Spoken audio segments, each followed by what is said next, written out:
Admiral Jake Morrison stood on the bridge of his ship, the UES Defiant. Through the large window, he could see what was left of New Eden. The planet that once held 3 million people now looked like a burned rock floating in space. The green fields and blue oceans were gone. Only black ash and glowing radiation remained. "Sir, the radiation levels are still too high for rescue teams," Captain Lisa Hayes said from behind him. Her voice was steady, but Jake could hear the anger underneath. The Zephyrians used plasma bombs. Nothing could have survived down there. Jake nodded slowly. This was the 7th human world attacked in 7 months. Each time, the aliens had come without warning. Each time, they had killed everyone. Men, women, children, elderly people. Nobody was spared. The Zephyrians called it cleaning up territorial disputes. "Any word from the Council?" Jake asked. "Ambassador Davis is still in the meeting on Centros Prime. He's been there for 6 hours now." Jake turned away from the window. He had seen enough dead worlds to last a lifetime. "Get me a connection to the surface teams. I want to know if there are any survivors." "Sir, the scans show no life signs. The plasma bombs burned everything. Even the underground shelters were hit." The bridge fell silent. Jake's crew had been with him for years. They had fought pirates, explored new worlds, and protected human colonies across the galaxy. But this was different. This was not war between armies. This was murder of innocent people. On the planet Centros Prime, millions of light years away, Ambassador Paul Davis sat in the Great Council chamber. The room was huge, with seats for representatives from dozens of alien species. Each species had their own section, designed for their unique bodies and needs. The Zephyrians sat in the center, their tall, gray forms looking proud and unbothered. Their delegate, a female named Yethzara, was explaining why they had destroyed New Eden. "The humans were expanding too fast," she said in her high, singing voice. "They were building colonies in space that rightfully belongs to the hegemony. We had to defend our ancient territorial claims." Paul wanted to stand up and scream. Ancient territorial claims. The Zephyrians had never even visited that sector of space until humans started building there, but he stayed quiet. He had learned that speaking out of turn in the council only made things worse for humanity. The Astari delegate spoke next. The crystal being's voice sounded like wind chimes in a breeze. "The Astari Dominion agrees with our Zephyrian friends. Humans have only been in space for 200 years. They should not expect the same rights as species who have traveled between stars for thousands of years." More voices joined in. The bug-like Kethver clicked their agreement. The gas ethereals hummed their support. One by one, every major species in the galaxy sided with the Zephyrians. Paul finally stood up. 3 million innocent people are dead. Children, families, people who never hurt anyone. How can you call this a territorial dispute? The chamber fell silent. Then Yethzara spoke again. "Ambassador Davis, your species signed the Non-Interference Treaty 50 years ago. You promised to keep your violent nature under control. You agreed to accept the decisions of this council. Will you honor that promise, or will you prove that humans cannot be trusted?" Paul felt his hands shake with anger. The treaty had been humanity's way into the galactic community. Before that, every species had seen humans as dangerous barbarians. The treaty was supposed to protect human colonies in exchange for limiting their military forces. "We have honored every part of that treaty," Paul said. "We have never attacked another species. We have never threatened anyone. We have asked for help through proper channels. And still, our people die." The council leader, an ancient ethereal named Wisdom of Ages, floated forward. "The council has made its decision. The Zephyrian action was within their rights under galactic law. Humanity must accept this outcome as part of the natural order." "Natural order?" Paul's voice rose. "You call genocide natural. We call it the way things have always been," Wisdom of Ages replied. Young species must learn their place. Elder species have earned their privileges through millennia of civilized behavior. Paul looked around the chamber. Not one species spoke in humanity's defense. The same beings who had welcomed human trade, who had sold weapons to human colonies, who had signed friendship treaties, all of them stayed silent. I see, Paul said quietly. So this is how it works. You take our money, you use our resources, you benefit from our trade. But when we need protection, you abandon us. You are being dramatic, Ambassador, Yeth-Serah said. 7 worlds is a small price to pay for peace in the galaxy. Small price. Paul stared at her. 7 worlds. 21 million people. Men, women, children. You think that's a small price? Compared to a galactic war, yes. Paul closed his eyes. When he opened them, his face was calm. I understand the Council's position. I will report your decision to my government. He turned to leave, but Wisdomoviches called out to him. Ambassador Davis, we hope humanity will learn wisdom from this experience. Violence is never the answer. Peaceful cooperation is the only path forward. Paul stopped at the door. Without turning around, he said, I'll be sure to tell that to the families of the dead. Back on the UES Defiant, Jake received the news from Centros Prime. The Council had ruled against humanity. The Zephyrians would face no punishment, no compensation would be paid, no protection would be offered to the remaining human colonies. Lisa Hayes watched her admiral's face as he read the message. Sir, what are our orders? Jake was quiet for a long moment. He thought about the dead children on New Eden. He thought about the families on other human worlds, sleeping peacefully, not knowing that their own galactic government had abandoned them. Send a message to Earth, he said finally. Tell them the Council has made its decision. Tell them that we're on our own now. And after that, sir, Jake looked out at the ruins of New Eden one more time. After that, we stop asking for permission. The message reached Earth 12 hours later. Within minutes, it was in the hands of every human leader, every military commander, every scientist and engineer. The galaxy had made its choice. Now humanity would make theirs. In secret bases across the solar system, lights began to turn on. Computers started running calculations. Engineers pulled old blueprints from locked files. The non-interference treaty had kept humanity's true capabilities hidden for 50 years. That was about to change. On his ship above the dead world, Admiral Jake Morrison sent one final message to the Galactic Council. It was short and simple. Humanity accepts your decision. We also accept that we are now free to make our own. The message was delivered to every species in the galaxy. Most ignored it. Some laughed at it. A few wise beings read it and felt a chill that had nothing to do with the cold of space. The countdown to war had begun.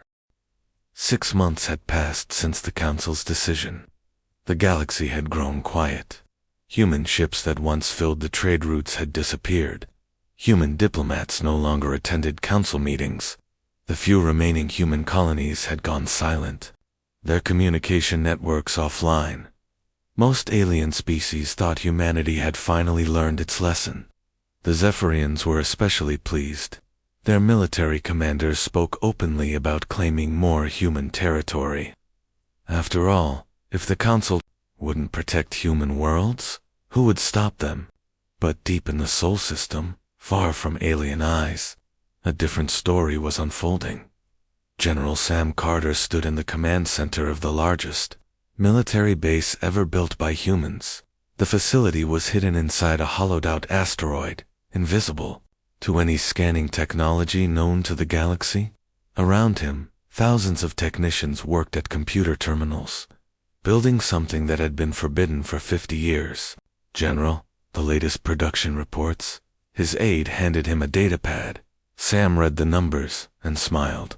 In 6 months, humanity had built more warships than they had owned in the previous 50 years. The non-interference treaty had limited them to exactly 50 ships, none larger than a destroyer, none carrying weapons above a certain power level. Those restrictions had been humanity's chain for half a century. Now, in secret shipyards scattered throughout the asteroid belt, Admiral Kate Sullivan oversaw the construction of humanity's true fleet. These weren't the small, weak ships the galaxy was used to seeing. These were warships, designed by engineers who had studied every battle, every defeat, every weakness in alien technology. Admiral, the first batch of Wolverine-class destroyers is ready for testing. Commander Bill Parker reported to Kate as she toured the main construction bay. Kate looked up at the massive ships taking shape around her. Each one was 3 times larger than anything humanity had been allowed to build under the treaty. Their hulls were made from metal alloys that could absorb energy weapons. Their engines were faster than anything the aliens had ever seen. "How many are ready for combat?" she asked. 50 ships are fully operational. Another 100 will be ready within the month. The heavy cruisers will take longer, but we should have 20 of those by the end of the year. Kate nodded. The numbers were good, but numbers alone wouldn't win this war. What about the special projects? Dr. Clark wants to brief you on those personally. Dr. Ryan Clark was the head of the Human Defense Initiative's research division. He had spent the last 6 months working on projects that would have been considered impossible under the old treaty. When Kate arrived at his laboratory, she found him standing next to what looked like a small spaceship engine. "Admiral, I'd like you to meet humanity's new best friend," Ryan said, patting the device. "We call it the Phantom Drive." "What does it do?" "It makes our ships invisible, not just to visual sensors, but to all forms of alien detection. Their radar, their heat sensors, their gravity detectors. None of it can find us when this is active." Kate stared at the device. In 50 years of galactic warfare, no species had ever developed true invisibility technology. How is that possible? The aliens have been fighting the same way for thousands of years. They've never needed to hide from each other because they all use the same basic technology. But humans, we've been developing stealth technology since the 20th century. Ryan led her to another section of the lab, and this is my personal favorite. Kate looked at what appeared to be a simple metal rod. "What is it?" "A kinetic penetrator. The aliens use energy weapons, lasers, plasma, particle beams. All of their defenses are designed to stop energy attacks. But this," he held up the rod, "this is just a piece of metal moving very, very fast." "How fast?" "Fast enough to punch through any shield they have. Fast enough to crack a battleship in half. The best part, it's basically just a rock. No energy signature, no heat signature, no way to detect it until it hits." Kate was beginning to understand. We're not just building bigger ships, we're building different ships. Exactly. The Zephyrians fight like they're still using swords and shields. They've never faced an enemy that adapts, that thinks differently. Their tactics haven't changed in 1,000 years because they've never had to change. Meanwhile, on Earth, Ambassador Paul Davis was preparing for his final mission. He had spent months putting together a package of information that would be delivered to the Galactic Council. Not a request for help, not a plea for mercy, but a warning. The message was simple and direct. To the species of the Galactic Council, for 50 years, humanity has honored the non-interference treaty. We have kept our military forces small. We have sought peaceful solutions to all conflicts. We have trusted in your system of justice and law. That trust has been broken. 7 human worlds have been destroyed. 21 million innocent people have been murdered. Your council has declared these crimes to be legal and acceptable. Therefore, humanity hereby withdraws from all galactic treaties and agreements. We will no longer be bound by the restrictions placed upon us. We will no longer seek permission for our actions. We will no longer trust in your protection. This is not a threat. This is a statement of fact. The next time a human world is attacked, we will respond with all the force at our Disposal. We will not ask for your permission. We will not wait for your approval. We will act. You have been warned. The message was delivered to every species in the galaxy. Most dismissed it as the desperate words of a beaten people. The Zephyrians laughed openly at what they saw as human weakness. But a few alien leaders. Read the message more carefully. The nomad fleets, who had been driven from their homes by the major powers, sent secret messages of support. The Velithian refugees, scattered across the galaxy after their world was destroyed, began quietly moving toward human space. On the hidden asteroid base, General Carter received reports from across the galaxy. Small groups of aliens were fleeing to human colonies, seeking protection from the same powers that had abandoned humanity. These weren't warriors or diplomats. They were farmers, shopkeepers, teachers, ordinary people who had suffered under the Galactic Order. Sir, we're receiving requests for asylum from 17 different species, his aide reported. They're all asking for the same thing, protection from the council races. Carter looked at the requests. Each one told the same story. Worlds destroyed for territorial disputes, families killed for security reasons, children sold into slavery to pay historical debts. The same crimes that had been committed against humanity were being committed against dozens of smaller species. Grant them all asylum, Carter said. But make sure they understand if they come to us, they're choosing sides in the war that's coming back in the shipyards. The construction continued around the clock. The first of the new heavy cruisers was taking shape, a ship called the UES Retribution. It was designed specifically to fight Zephyrian vessels, with armor that could withstand their plasma weapons and guns that could punch through their shields. Captain Tony Martinez, the ship's designated commander, watched his vessel being built. He had lost friends on New Eden. His sister had died when the Zephyrians hit the colony world of Riverside. This ship would be his chance for revenge. Captain, the weapon systems are ready for testing, his weapons officer reported. Good.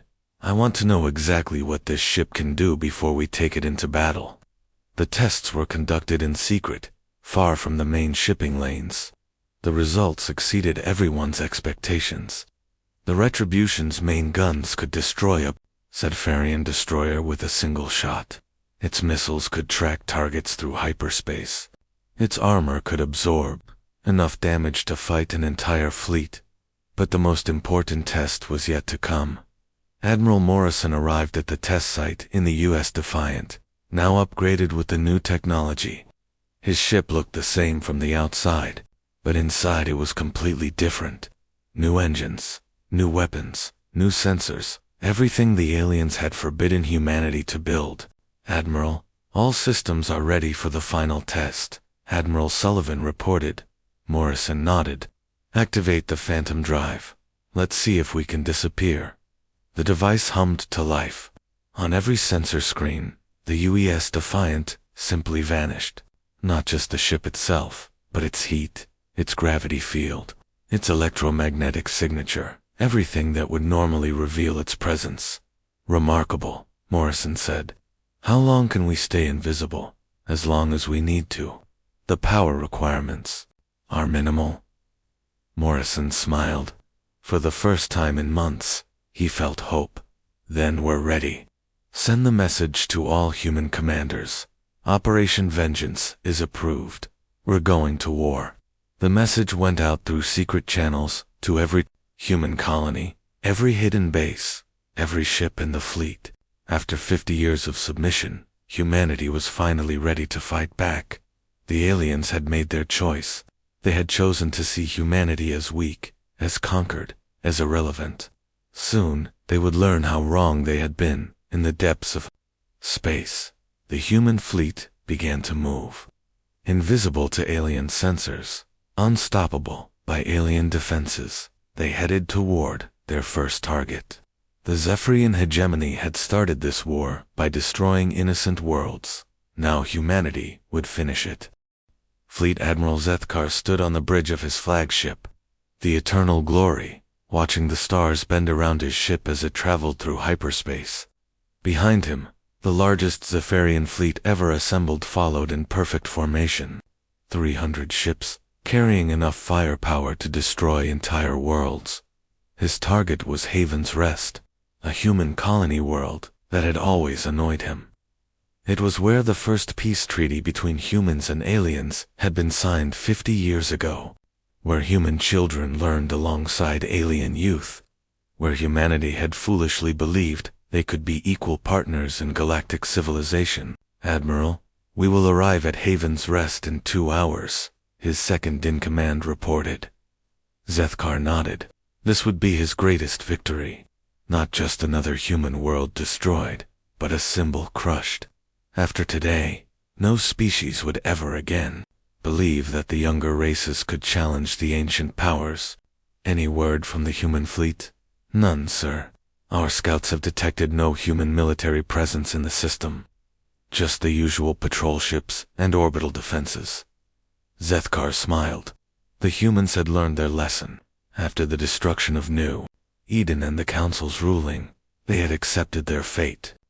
They would not risk their few remaining ships against the might of the hegemony. On Haven's Rest, the warning systems began to sound. 5 million people lived on the planet's surface, humans, but also thousands of alien refugees who had fled to human space, seeking safety. The Velithians, who had lost their homeworld, the Draconi exiles, the nomad families, who had nowhere else to go. Captain Jenny Walsh of the Orbital Defense Station looked at her screens with growing alarm. 300 ships just dropped out of hyperspace. Zephyrian formation. They're moving toward the planet. Her small fleet of patrol ships wouldn't last 5 minutes against that kind of firepower. But her orders were clear. Protect the civilians. Buy time for evacuation, and trust in the plan. All ships, this is Captain Walsh. Move to defensive positions. Begin evacuation procedures for all non-essential personnel. The Zephyrian fleet spread out as it approached the planet, their ships taking the traditional formation used in galactic warfare for centuries. Each vessel took its assigned position based on size and firepower. Their shields powered up, their weapons charged, their sensors searched for threats. They found none. "Admiral, the system appears to be empty, except for a few patrol ships," the sensor officer reported to Zethkar. As expected, the humans have abandoned their people to save their precious fleet. How typical of such a cowardly species. Zethkar activated the communication system. "Attention, human colony. This is Fleet Admiral Zethkar of the Zephyrian hegemony. You have built your settlement in territory rightfully belonging to the hegemony. You have 1 hour to surrender unconditionally or face total destruction." The reply came from the planet's surface. "This is Governor Linda Stone of Haven's Rest. We reject your demands. This system was legally settled under galactic law. We will not surrender to murderers." Zethkar laughed. "Murderers? We are bringing order to chaos, civilization to barbarism. You should be grateful that we are giving you the chance to surrender. Our answer is no. Then you will share the fate of New Eden. All ships, prepare for orbital bombardment. We will give these humans a lesson they will never forget." The Zephyrian fleet moved into attack position. Their massive ships turned their weapons toward the planet, ready to rain death from above. Plasma cannons charged, missile tubes loaded, energy shields at full power. That's when Commander Tony Martinez dropped his ship's invisibility field. The UES Retribution appeared directly in the middle of the Zephyrian formation, its guns already, firing the first shot, punched through the shields of a Zephyrian cruiser and tore the ship in half. The second shot destroyed a destroyer before its crew even knew they were under attack. "What is that?" Zethkar shouted. "Where did that ship come from?" Before anyone could answer, more human ships appeared. The UES Defiant materialized above the Zephyrian flagship. The U's Vengeance dropped out of stealth behind the enemy formation. The U's Justice appeared right next to the Zephyrian command. Ship dot in seconds, the perfect Zephyrian formation became a death trap. 300 human vessels surrounded the alien fleet, their weapons firing with deadly precision. Impossible, Zethkar screamed. Our sensors showed nothing. How did they hide an entire fleet? His tactical officer was frantically working at his console. Sir, their ships are using technology we've never seen. Our shields are not stopping their weapons. Our sensors cannot track their movements.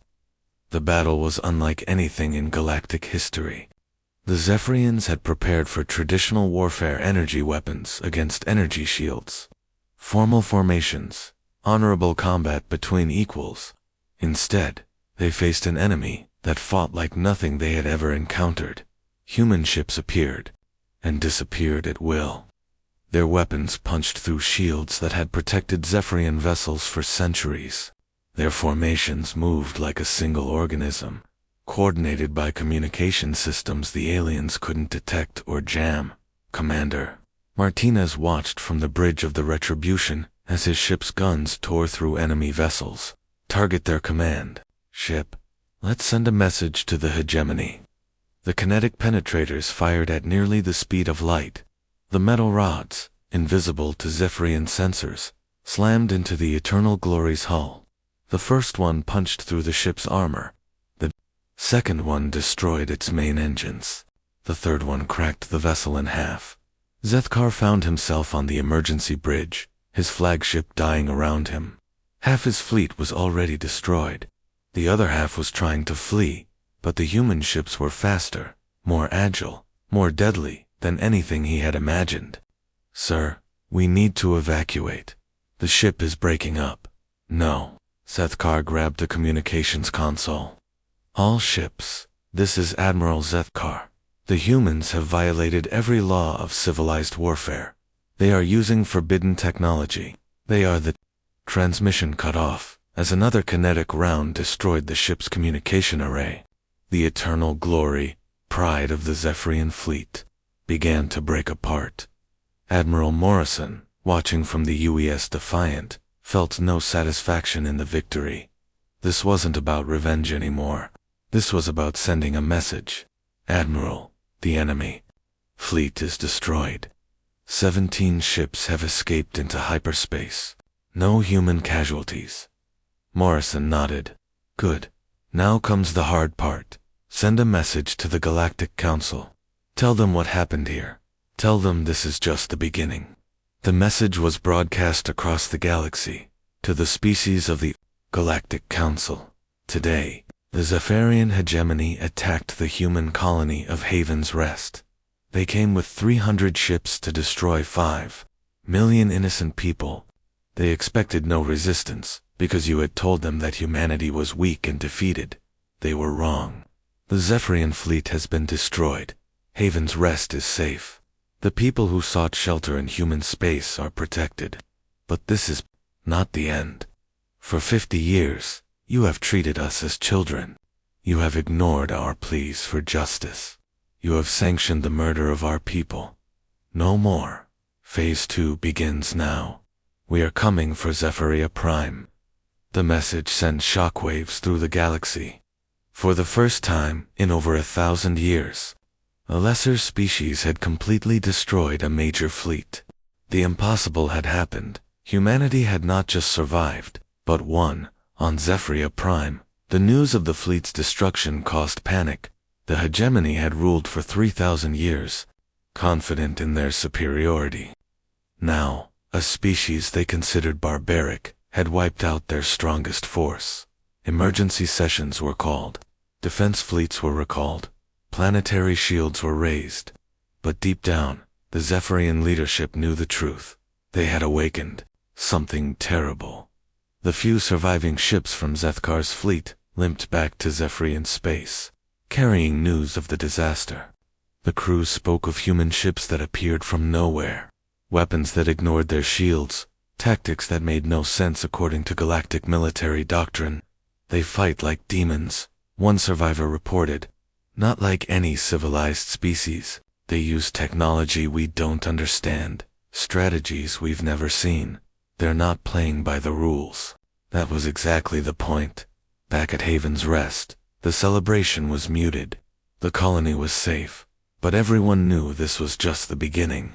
The galaxy's most powerful species would not accept defeat easily. Governor Stone sent a message to Earth: Haven's rest is secure. The people are safe. Tell Admiral Morrison that we're ready for whatever comes next.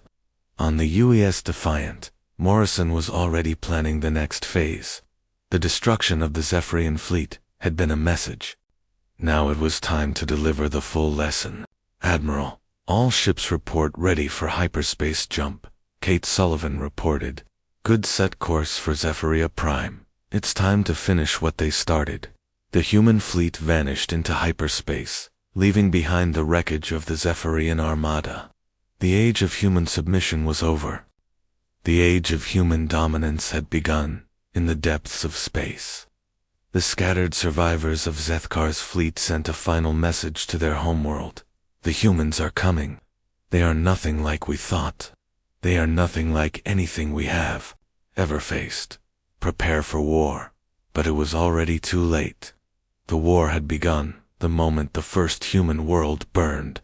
Now, it would end only when humanity decided it was finished. The emergency session of the Galactic Council was unlike anything in recorded history.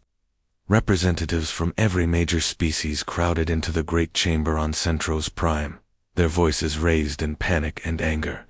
The destruction of the Zephyr fleet had shaken the foundations of galactic civilization. 300 ships destroyed in less than an hour. The Kethber delegate clicked frantically. How is this possible? The humans were limited to 50 vessels under the treaty.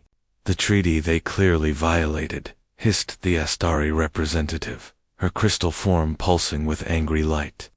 We should have destroyed them when we had the chance. Ambassador Paul Davis stood in the center of the chamber, no longer the desperate man who had pleaded for help 6 months ago. Now he spoke with the quiet confidence of someone who held all the cards.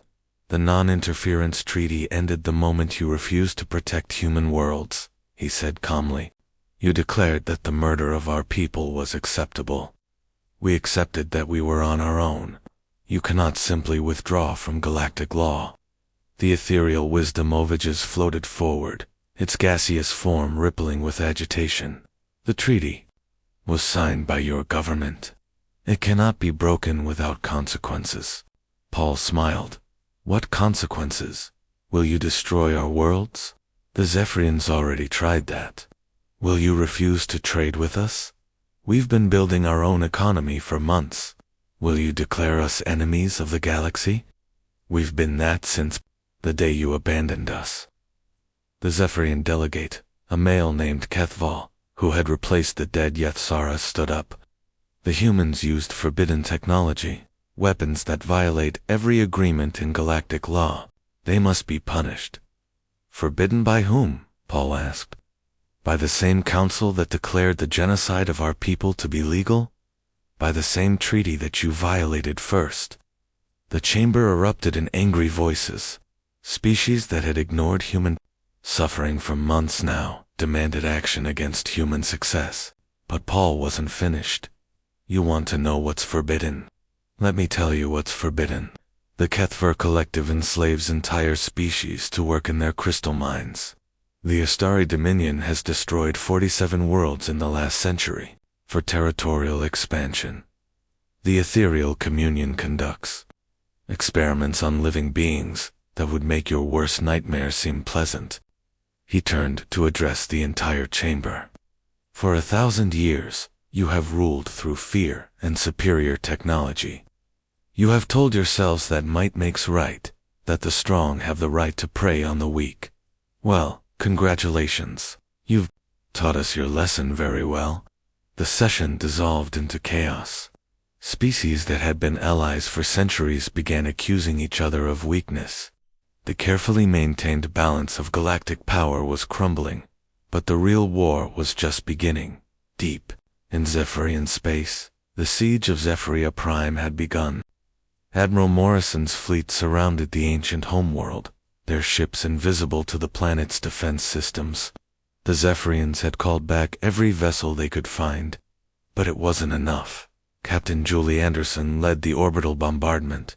From her ship, The UES Righteous Fury, the Zephyrian defensive stations that had protected the planet for millennia, were destroyed in minutes.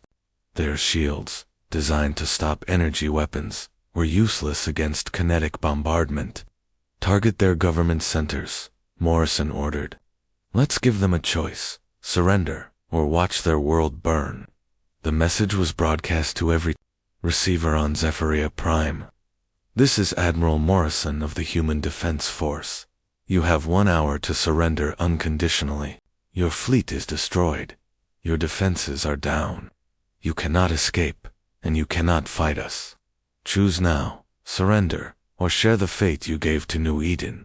The response came from the planetary leader, an ancient Zephyrian named Vithtar.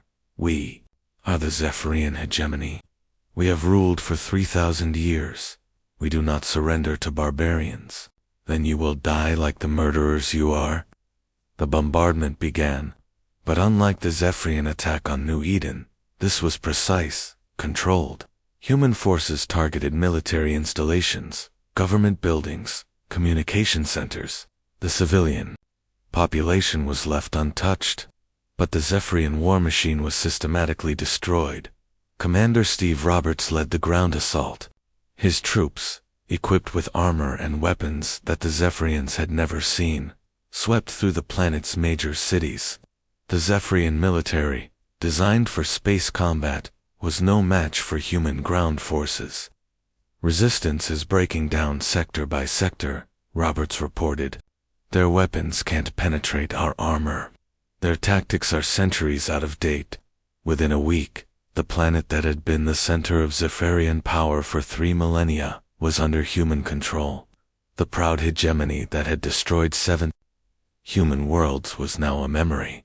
But humanity's strategy went beyond simple conquest. As human forces secured Zephyrian territory, they made an announcement that shocked the galaxy. To all species living under Zephyrian rule, you are now free. The hegemony is ended. You may choose your own government, your own laws, your own future. The only requirement is that you respect the rights of others to do the same. The response was immediate. Dozens of species that had been oppressed by the Zephyrians for centuries declared their independence. The Velithian refugees, the Draconi exiles, the nomad fleets, all found themselves with new hope. The Galactic Council watched, in horror, as their carefully maintained order collapsed. The Zephyrian hegemony had been one of the 3 great powers that kept the galaxy stable. Now it was gone, replaced by dozens of free worlds allied with humanity. We cannot allow this to continue, the Kethver delegate declared. The humans must be stopped before they destroy everything we have built. The Astari agreed. The Dominion will mobilize our crystal fleets. The humans may have defeated the Zephyrians, but they cannot stand against the combined might of the galaxy. But as the great powers prepared for war, something unexpected happened. The smaller species, the ones who had been ignored and oppressed for centuries, began to choose sides, and most of them chose humanity. The Tarkan Republic, enslaved by the Kethver for 500 years, declared independence and requested human protection. The Spiral Confederacy, crushed by Astari expansion, offered to join the human alliance. Even some of the ethereal colonies began to rebel against their gaseous masters. Admiral Morrison, now commanding the largest fleet in galactic history, watched the reports come in from across the galaxy. Humanity had gone from 50 ships to over 1,000 in less than a year. Their allies had contributed thousands more. Sir, we're receiving surrender offers from 17 Zephyrian worlds, his aide reported. They're all asking for the same terms, local independence in exchange for alliance with humanity. Morrison nodded. Accept them all, but make sure they understand. We're not conquering them. We're liberating them. There's a difference. The difference was becoming clear across the galaxy. When the Zephyrians conquered a world, they enslaved its people. When the Kethver took territory, they worked its population to death. When the Astari expanded, they wiped out entire species. But when humanity took control of a system, They offered something the galaxy had never seen before: genuine freedom. The right to choose your own government, your own laws, your own future. The only requirement was that you respect the same rights for others. It was a radical concept, and it was spreading like wildfire. The Astari Dominion struck first, sending their crystal fleets to retake the former Zephyrian territories. They expected to face confused, newly independent worlds, with no military experience. Instead, they found human ships waiting for them. The Battle of Christia was the largest space engagement in galactic history. 5,000 ships clashed in the void, their weapons lighting up the darkness. The Astari crystal ships were beautiful, graceful, and deadly. But they were also predictable. Admiral Kate Sullivan, commanding the defense, used the same tactics that had worked against the Zephyr. Her invisible ships appeared behind enemy lines, their kinetic weapons punching through crystal hulls. The Astari formation, perfect for fighting traditional enemies, became a liability against human tactics. Their ships are works of art, Sullivan reported as she watched the battle. But art doesn't win wars. Adaptability does. The Astari fleet broke after 6 hours of fighting. Their crystal ships, so beautiful in formation, were scattered wreckage, floating in space. The survivors fled back to Astari space, carrying news of another impossible human victory. The Kethver Collective was next. Their insect-like ships swarmed toward human territory, but they never reached their targets. Human ships, invisible and deadly, struck their supply lines, their communication networks, their command centers. The Collective's hive mind organization, so effective in peace, became a weakness in war. Cut off the head, and the body dies, Morrison explained to his staff. The Kethver think has won. Disrupt their coordination, and they become just confused bugs flying around in the dark. One by one, the galaxy's great powers fell. Not through conquest or destruction, but through the simple realization that their time was over. The age of species ruling over other species was ending. The age of freedom was beginning. The ethereal communion, seeing the fate of their allies, chose negotiation over war. Their representative, a being called Seeker of Truth, approached humanity with an offer of peace. "We have watched your actions," the ethereal said. "We have seen that you do not seek to rule, but to liberate. Perhaps there is a place for the old powers in your new galaxy." Morrison considered the offer. The ethereals had committed their share of atrocities, but they seemed genuinely interested in change.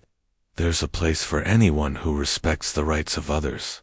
The question is, can you learn to treat your subjects as equals instead of experiments? It was a question that would define the new galactic order. The old powers could join the new alliance, but only if they were willing to change. Only if they were willing to give up the idea that might makes right. The galaxy was being reborn, and humanity was its midwife. 1 year after the fall of Zephyria Prime, the galaxy looked nothing like it had before. The great council chambers on Centros Prime stood empty, their crystal walls cracked, and their seats gathering dust. The delegates who had once ruled the galaxy were scattered, some dead, others in exile, a few working to earn their place in the new order. President Helen Foster stood on the observation deck of the rebuilt New Eden, looking out at the thriving world below. The planet that had been burned to ash now bloomed with new life. Cities rose from the ruins, their lights twinkling in the darkness. Children played in parks, where once there had been only radiation and death. The first session of the Galactic Federation will begin in 1 hour, her aide informed her.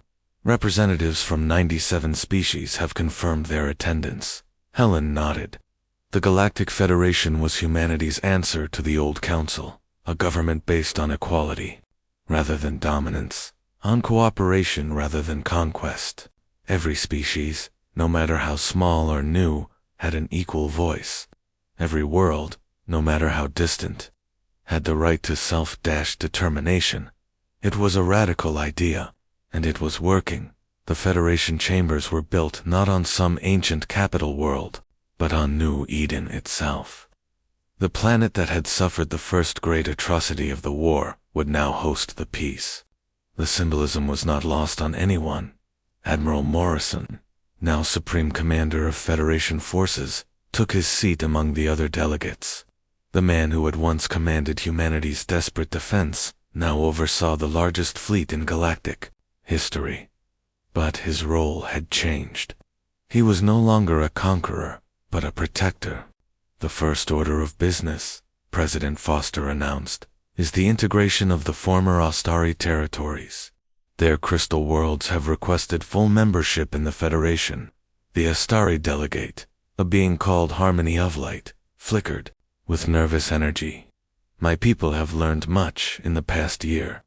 We offer our technology, our knowledge, our loyalty to the Federation. We ask only for the chance to prove that we can change. The vote was unanimous.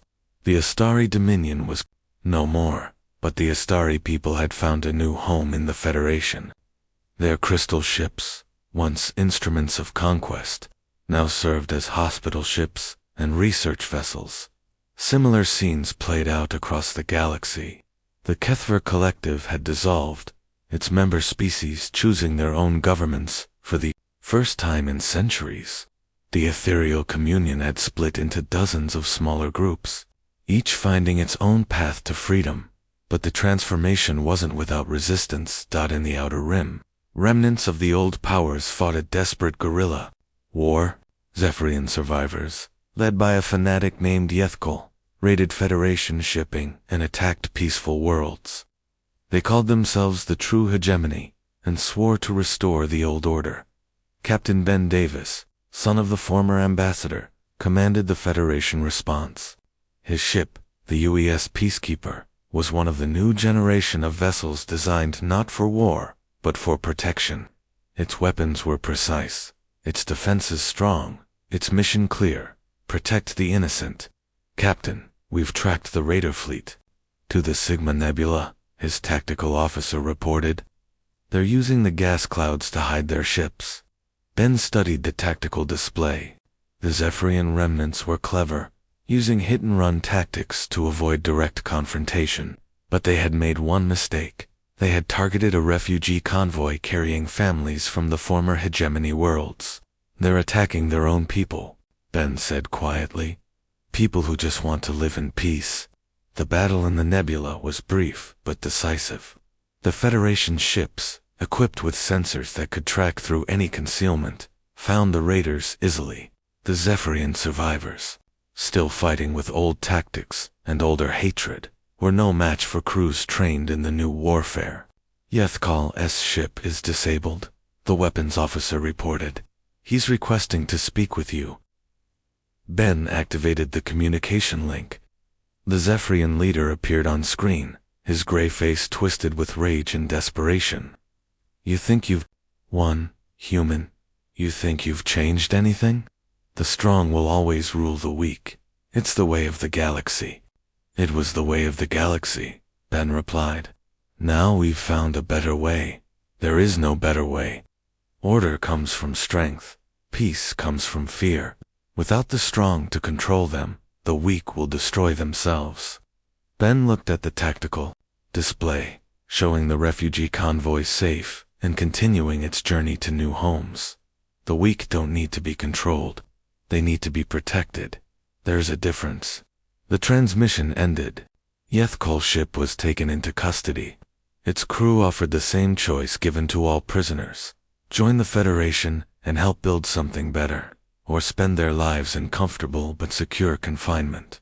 Most chose to join. Back on New Eden, the Federation was dealing with more complex challenges.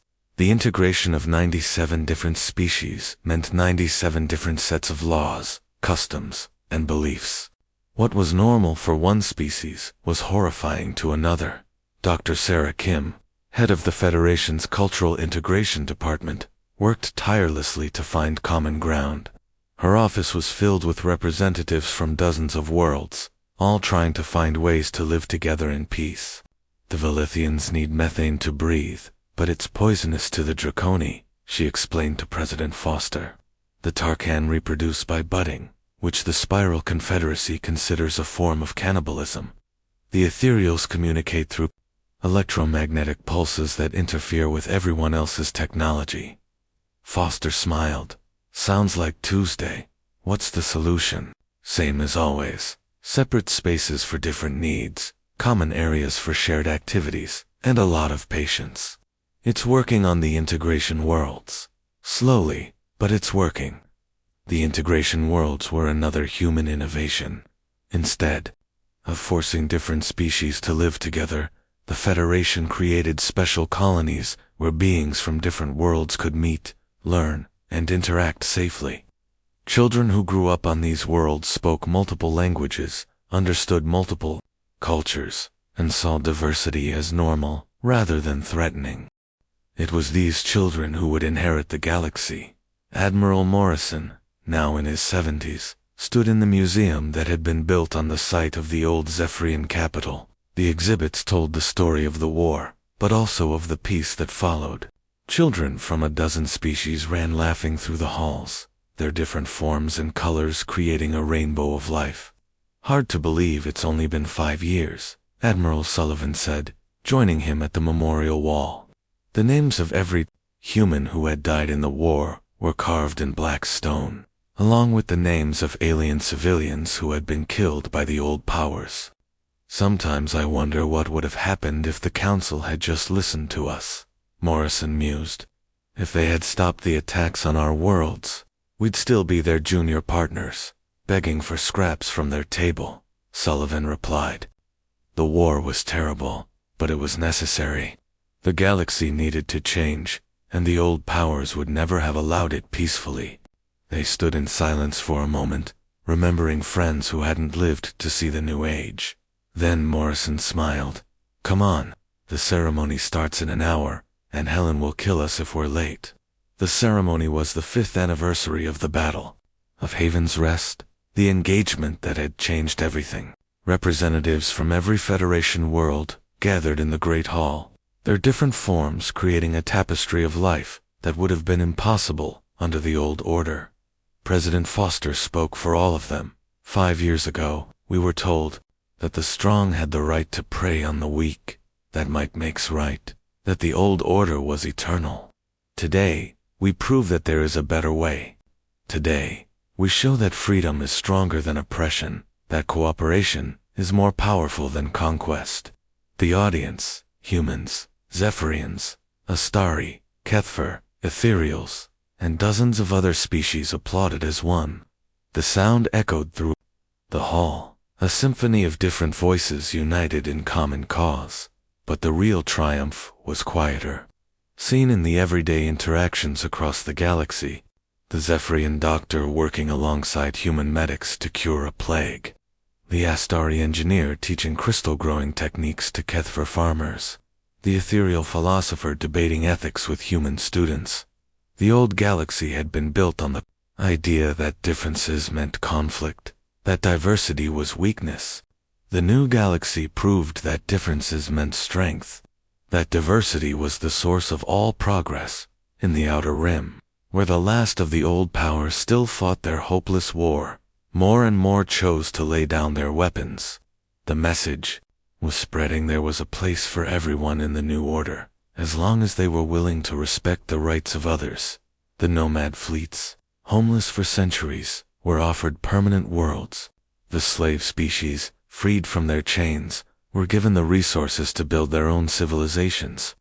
The refugee populations, scattered by war and oppression, found new homes where they could live in peace. It wasn't perfect.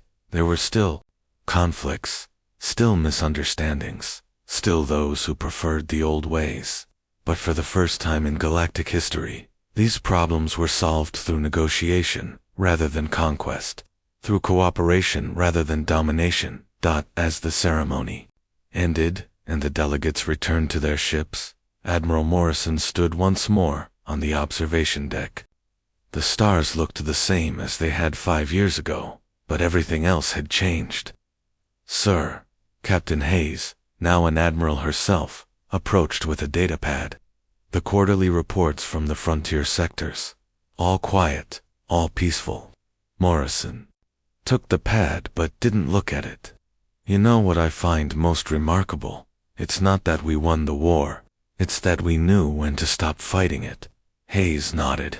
The old powers would have kept conquering until they controlled everything. We stopped when everyone was free. That's the difference between ruling and leading, Morrison said. Rulers take what they want.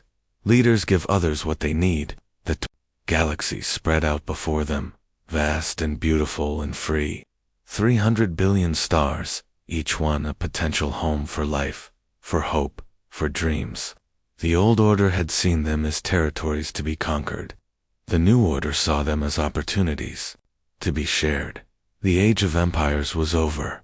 The age of freedom had begun, and in the depths of space, where new ships were being built and new worlds were being settled, the children of 100 species played together, learned together, and dreamed together. They would inherit a galaxy where the strong protected the weak, where diversity was celebrated, where every voice mattered. It was the future humanity had always dreamed of. Now it was real. The war was over. The peace had begun, and the galaxy would never be the same.